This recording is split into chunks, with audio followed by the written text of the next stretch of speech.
നിലാക്കീറിലേക്ക് സ്വാഗതം. അയാളും മകനും നല്ല സൗഹൃദത്തിലായിരുന്നു. ദിവസവും വൈകിട്ട് ഒരു കപ്പ് കാപ്പി കുടിച്ചുകൊണ്ട് അവർ ദീർഘനേരം വർത്തമാനം പറഞ്ഞിരുന്നു. അങ്ങനെ ഇരിക്കെ മകന് ഒരു വലിയ കമ്പനിയിൽ ജോലി കിട്ടി. അധിക ശമ്പളത്തിനു വേണ്ടി അവൻ വലിയ ജോലി ഭാരം ഏറ്റെടുത്തു.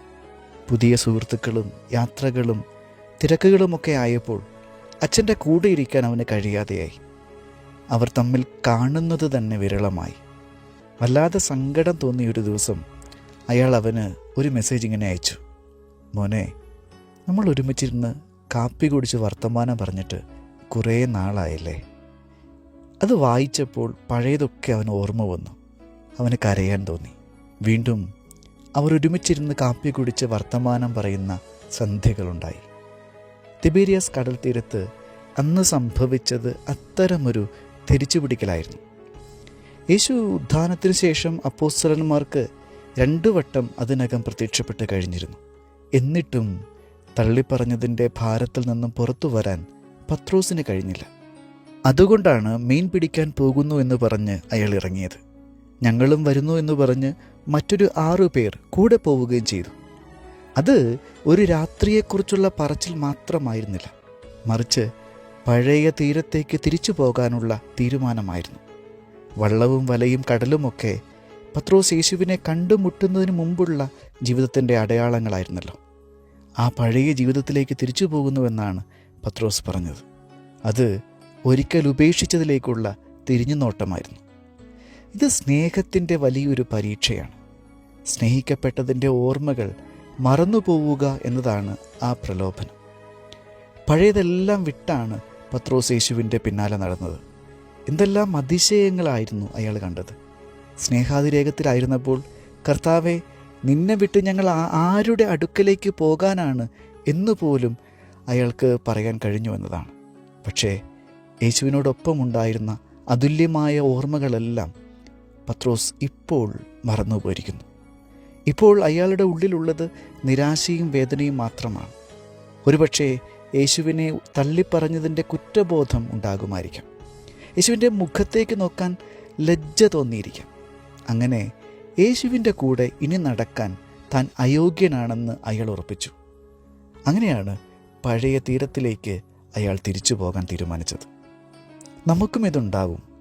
ദൈവത്തോടൊപ്പമുണ്ടായിരുന്ന കൃപ നിറഞ്ഞ ദിവസങ്ങൾ ഉണ്ടായിട്ടും ജീവിതം കഠിനമാകുന്ന നേരങ്ങളിൽ അതൊക്കെ മറന്നുപോകും. അതൊക്കെ കഥകളാണെന്ന് വിചാരിക്കും. എനിക്ക് ഒന്നും തിരിച്ചു പിടിക്കാനാവില്ലെന്ന്, എൻ്റെ പഴയ ശീലങ്ങളിലേക്കും പഴയ സന്തോഷങ്ങളിലേക്കും തിരിച്ചു പോകാൻ മാത്രമേ വഴിയുള്ളൂ എന്ന് ഉറപ്പിക്കും. അങ്ങനെയാണ് നമ്മൾ സ്നേഹത്തിൽ നിന്നും പുറത്തു പോകുന്നത്. പക്ഷേ യേശു അവരെ വിട്ടുകളയുന്നില്ല. അതാണ് സുവിശേഷം നൽകുന്ന ആഹ്ലാദത്തിൻ്റെ അതിശയം. ആദ്യം കണ്ടുമുട്ടിയ ഇടത്തേക്ക് വീണ്ടും ചെല്ലാൻ, എല്ലാം ആദ്യം മുതൽ തുടങ്ങാൻ അവൻ തയ്യാറാണ്. അങ്ങനെയാണ് വീണ്ടും അവൻ പറഞ്ഞതനുസരിച്ച് വല വീശിയപ്പോൾ അതിശയിപ്പിക്കും വിധത്തിൽ വല നിറയെ അവർക്ക് മീൻ കിട്ടിയത്. യഥാർത്ഥത്തിൽ ആ വലയിൽ നിറഞ്ഞത് മീനുകളല്ല, ഓർമ്മകളായിരുന്നു. മറന്നുപോയ സ്നേഹകാലത്തെക്കുറിച്ച് വീണ്ടും ഓർമ്മിക്കാൻ യേശു അവരെ ക്ഷണിച്ചു. എന്നിട്ട് അവനൊരു ചോദ്യം ചോദിച്ചു: പത്രോസേ, നീ എന്നെ സ്നേഹിക്കുന്നുവോ? പത്രോസ് നിശബ്ദനായി ഇങ്ങനെ പറയുന്നു: ഞാൻ നിന്റെ സ്നേഹത്തിന് യോഗ്യനല്ല.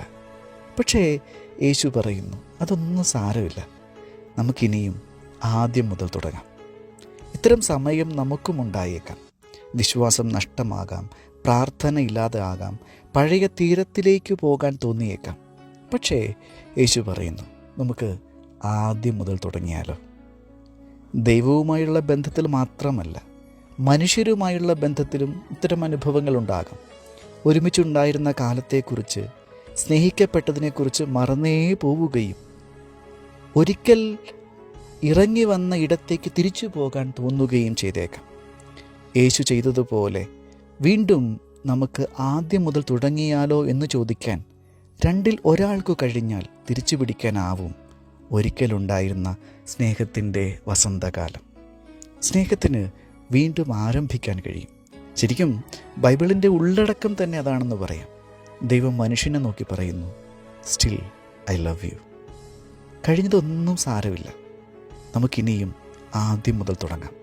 നമുക്കിനിയും സ്നേഹത്തിലേക്ക് പ്രവേശിക്കാം. കാരണം ഞാൻ നിന്നെ സ്നേഹിക്കുന്നു. പ്രാർത്ഥിക്കാം. ഈശോയെ, നിന്നിൽ നിന്നും ഇറങ്ങിപ്പോയെങ്കിലും നീ എന്നെ കാത്തിരിക്കുന്നുവെന്നും വീണ്ടും തുടങ്ങാൻ തയ്യാറാണെന്നും ബലഹീനതയുടെ നേരങ്ങളിൽ ഓർമ്മിക്കാൻ എന്നെ സഹായിക്കണമേ. ആമേൻ. സ്തുതിയായിരിക്കട്ടെ.